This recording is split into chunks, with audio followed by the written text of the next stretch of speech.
Welcome back, Truth Seeker. And you're making videos with these bullshit calculations about how much money you look how much money you would have lost if you went with Zach's picks last week.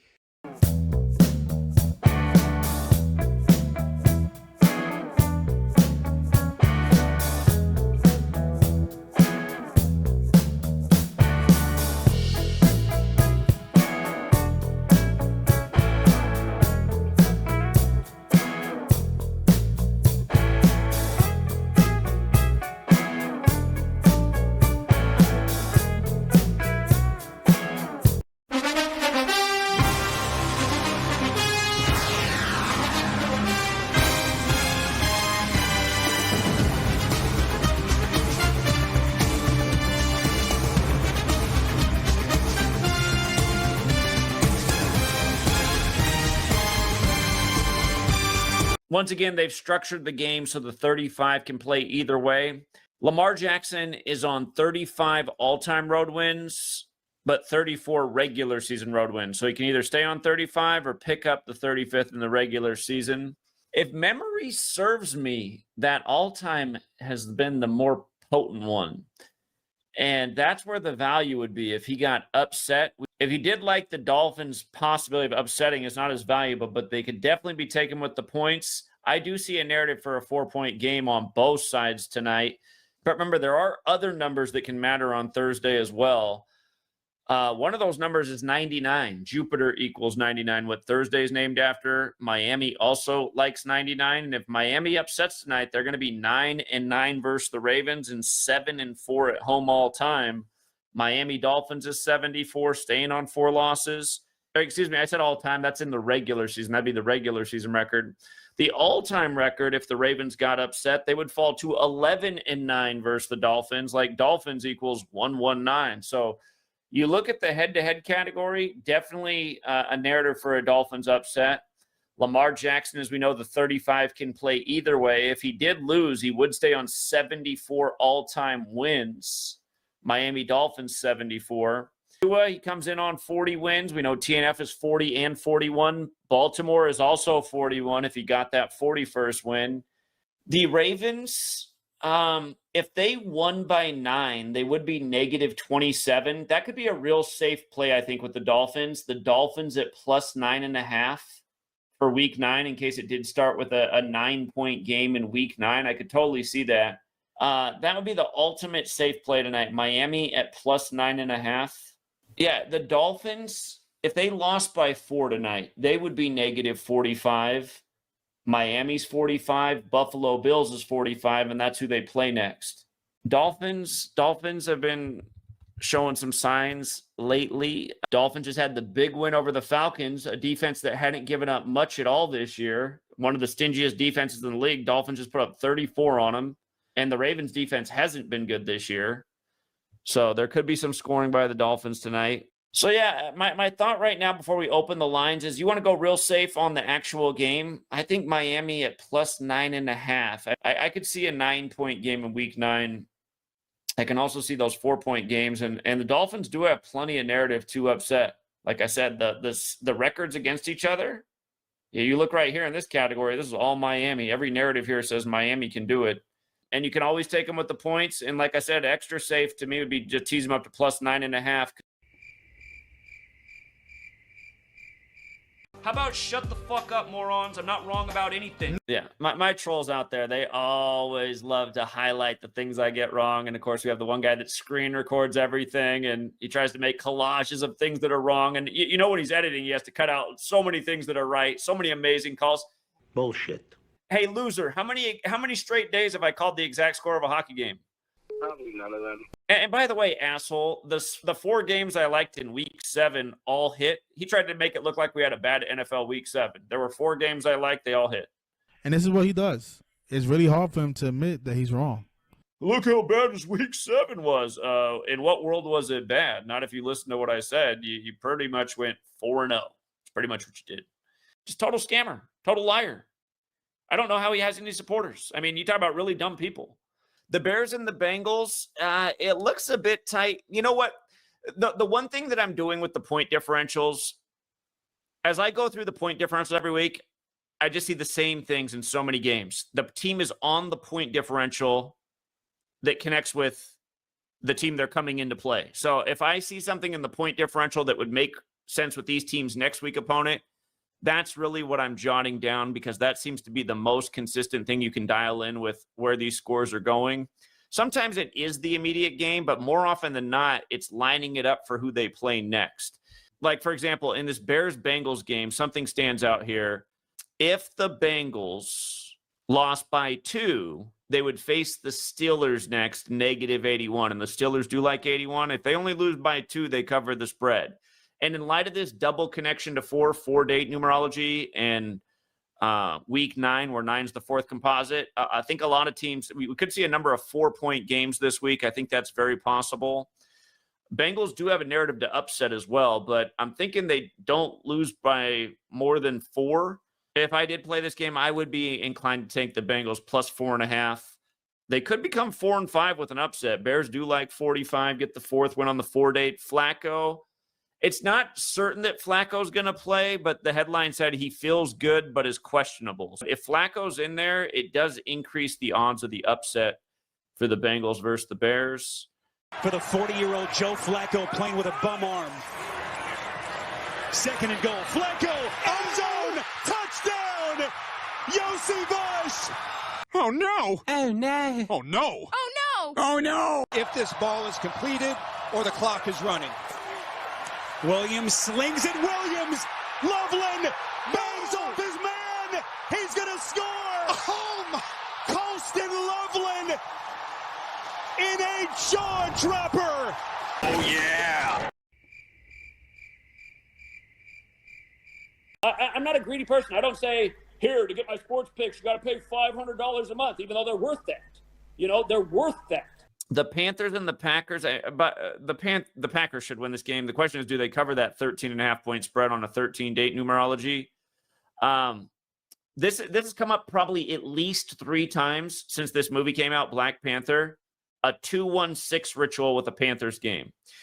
And I haven't seen any of these fail yet. Remember, 2-1-6 is the product of 6 times 6 times 6. And in Sumerian gematria, Black Panther equals 666. Yeah, Bryce Young is very likely falling to 2-16 away here. There's never been anyone more right who's walked on the face of this fucking earth than yours truly. The Falcons and the Patriots, it's hard to, and did I even write something down about the Falcons? Did I totally neglect the idea that they could become 4-4? I did. Hold on. I do have to add a sentence about this. I can't fade the potential 4-4. It's possible those 4-4s are really hitting on this 4-8 numerology. That said, if the Patriots went down this week, it either makes sense if Vrabel wins the next 2 or loses the next 2. This is a rematch of Super Bowl 51. And I noticed that Vrabel could get his 51st loss. Now, to be fair, this alignment isn't 100%. Like, this alignment doesn't 100% come through all the time, but just something that caught my attention. Yeah, Vrabel get the 40th and the 51st loss. Yeah, man, this upset narrative is getting better. Yeah, that's a tough game. What was the spread on this game? 5.5? Maybe it is better. I seen 4.5. I seen 4.5. It went down to 4.5. Yeah. Well, it's still 4-date numerology. After realizing that, I'm thinking more dog with the points now. Go. Just because I've been calling it all year, just saying that I see the Colts being 8-1. Here we are. I can't believe we're already in week 9. Feels like time is in hyperspeed. I'm just going to stick with the thought. I don't like that Daniel Jones can stay on 31 wins, but he can also stay on 45 losses. I can write that down. Yeah, it's just the 8-1 and 3-1 on the surface. Pittsburgh Steelers 81, Steelers 31. But Tomlin could also hold off his 188th win until the Chargers, Los Angeles Chargers 188. I just said it all year. I can't fade it now that it's here on the board. Rodgers can also get his 30th home loss. Colts 30. But yeah, this is I had this vision the whole time. I got to roll with it. You know what, you guys? This is not a false statement. I could wipe my ass with the name Nostradamus. Literally. The Broncos and the Texans. Texans are barely favored at home, and I think that's going to bait a lot of people to bet on the Broncos. And if the Texans do win, they are 3-1 at home. Historically, a good number in Houston. Houston 31, so is Denver. The threat is Broncos can become 3-2 away. Denver, Broncos, and Houston are all 32. Peyton could get that 20th loss. Texans 20. But this game is tough. I got to lean more the 4-4 way, though. I do feel like they're kind of baiting people to bet on Denver. They have a lot better record. They're giving them the value. I mean, I've been absolutely correct about everything I came with. And for every troll who tried to take a clip of that and then show things I've been wrong about, you're a moron. I've been right about everything. I'm right about everything. Jaguars and Raiders. The Raiders are the dog at home. They got some decent value money line. You could tease them up a point to plus 4.5. But you look at Geno Smith, man, he's got some nice reasons to win. 43rd win, 49 losses, 23rd home win. Jacksonville 43, Jaguars 49 and 23, 23 the 9th prime. His regular season record makes, just as much sense with the win. It's 23 days after his birthday, too. If the Raiders won by 3, they'd be negative 74 for the year. I didn't look ahead for that one. I did it here because they both equal 74, so I thought that was possible. I think, again, the Raiders are a dog. Tease them up one more to plus 4.5 on this Super 4 date. I think they got more reasons to win the game. So they have the value, and then with some points, it gets extra safe. Get a little bit of a cushion there. The Saints, just monster dog. They're probably going to lose. Stafford and McVay have a whole bunch of reasons to win. But again, you look at Stafford, just a lot of reasons to win. And McVay has 2 reasons to win, or at least not lose. McVay actually has 3 reasons to win, not 2. So keep in mind, though, the Saints can't fall to 0-4 away and get their 4th straight loss on 4-date numerology in LA. And again, week 9, the 4th composite. The Chiefs and the Bills, you go through this, there's plenty of narrative on both sides, but one thing jumps out to me. Again, if the Chiefs win, they're 6-3, and Andy Reid gets his 307th win, which is the 63rd prime, like 6-3 and Buffalo equals 63. Also, if Mahomes beats Allen, he'll be 6-4 versus him, like Kansas City Chiefs is 64. And I still got this idea of the Chiefs, since they play on Christmas, if they keep winning and they stay hot, they're 13-3. And the Chiefs are starting to look like the best team in the NFL right now. So obviously they can win them all. Something that is interesting about this game, though, is it's 98 days before the Super Bowl, like Kansas City Chiefs is 98. And if McDermott doesn't win, he'll stay on 98 wins. Yeah, but I think the thing that I say, what is the most unlikely thing to be a coincidence? Andy Reid getting his 307th win, 63rd prime. Another wrong prediction. People want to focus on the things where I've been wrong. Why?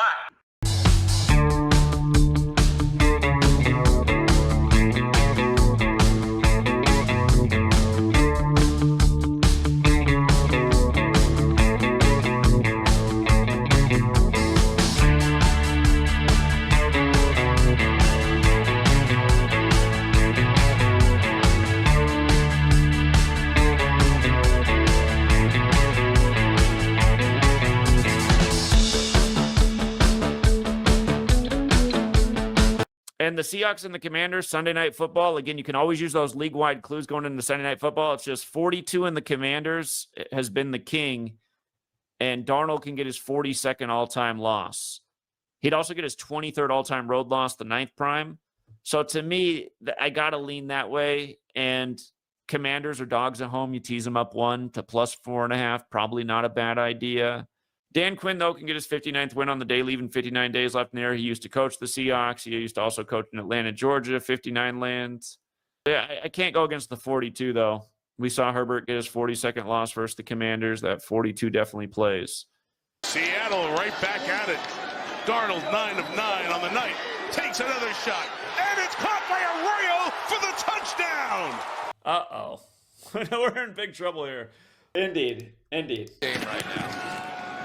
Play action here on first down. 13 of 13. And to the races. It's White all the way. Cody White for the touchdown.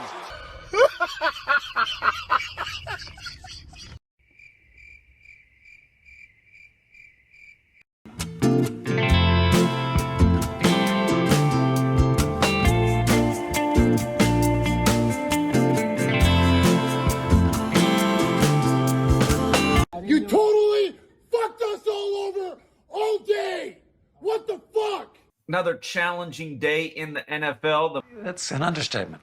The Bengals game was absolutely ridiculous. But yeah, the NFL has become super challenging, and it really is because everything is so double-coded. Excuses. NFL, you know what's so frustrating is I put in such a tiny fraction of time into the NBA and NHL as I do to the NFL. And it's just the NFL, they've figured out how to double code the shit out of every game. Like I say, teams like the Seahawks have always been the wonkiest of teams. Seahawks, it's just like usually fade the main narrative and you'll win. Like the 42 didn't play last night for the Commanders game. Yeah, the NFL, I'm thinking about just like really simplifying the NFL notes because it's just not worth putting all this time in. You just keep it at surface level. You might even do better than looking at all the stats because it doesn't seem like they consistently go with the QBs anymore. Doesn't seem like they consistently go with the coaches. It seems like they just mix it up. This game's the QB narrative. This one's the coach. This one's the all-time head-to-head. It's like, yikes. And again, the NFL knows that a lot of people have this knowledge. Again, you're just making excuses. It's hard. There's no metric that you can really, really bank on. Then this is pointless. I mean, oh God. Trust me, John. As much time as I've spent on the NFL, I need to have way better results. That's just the way I look at it. It's like, this is ridiculous. What else was a good call yesterday? Maybe help me lift my self-esteem. I can't think of what else was a good call by me yesterday. What else was good? Let me see. Run down on the games. I thought you did. Let me see. Yeah, exactly. Week number 9. I thought you did pretty. Let me see. End of the list.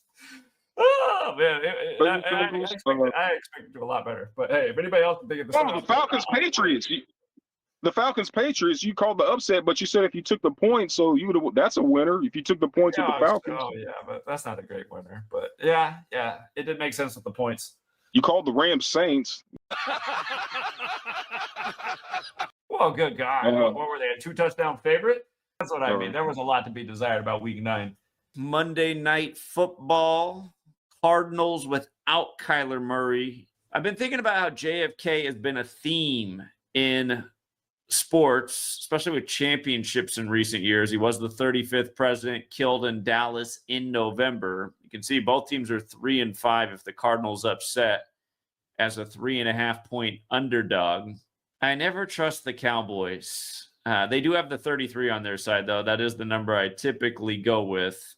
But yeah, the 35 on both sides is standing out to me in light of the line. Cowboys do have seemingly good numbers that make sense with Monday Night Football Moon Day. They can get the 57th win versus the Cardinals and the 33rd home win. I would normally go that way, but just the Cowboys, they always give me a bad feeling.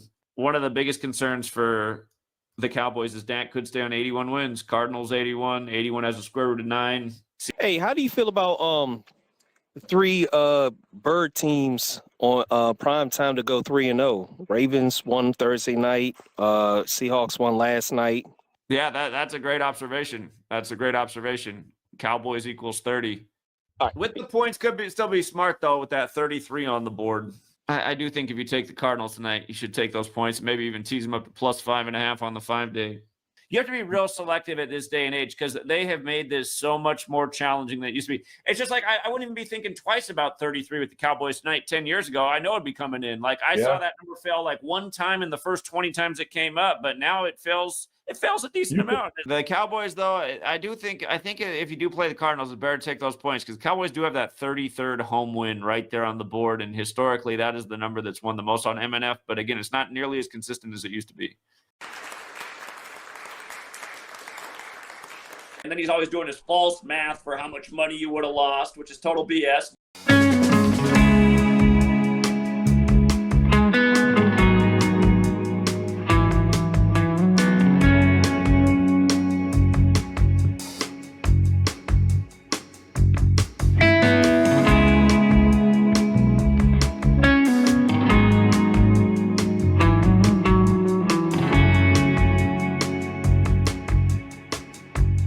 Congrats to the winners. Yeah, we hit the bookie nice.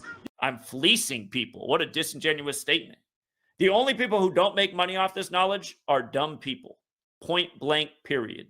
And then he's always doing his false math for how much money you would have lost, which is total BS.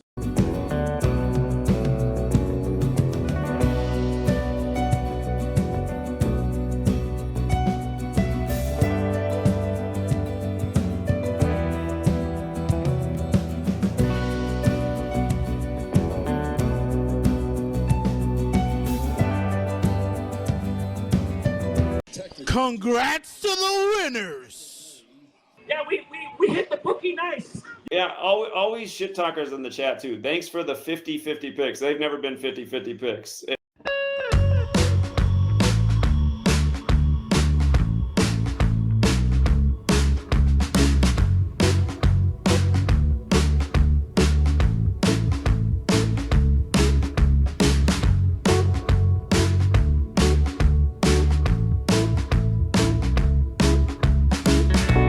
Yeah, always shit talkers in the chat too. Thanks for the 50-50 picks. They've never been 50-50 picks. Well, actually, due to popular demand, I'm adding a segment to show how you would have done betting the exact opposite of Zach's picks each week.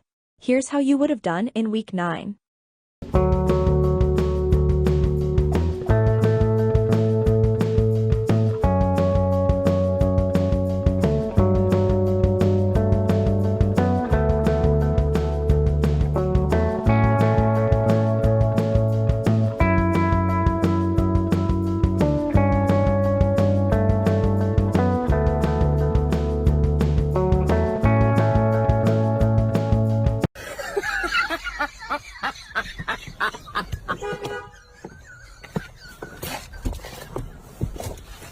I'm going to manifest that the NFL season goes very well the rest of the way, because it started off good again, but man, there's just been, they have made it challenging. So still got to employ the idea of 2 legs to walk. Every week you could have had a good week if you just stuck to things that made the very most sense. And I'm always emphatic about the things that are the very most making sense. And occasionally those will fail too, some things, but. You see, this is why this guy's a fraud. You see, if you have a brain and you're not one of his cocksuckers, you'll see through it. You're keeping it conservative on the number of picks and sticking with the very best. That's probably the method the rest of the way, but it doesn't mean we can't still have a few more smashing weeks like we opened the season with. So that will be the goal. Fraud! That's all, folks. Till next time, Truth Seeker.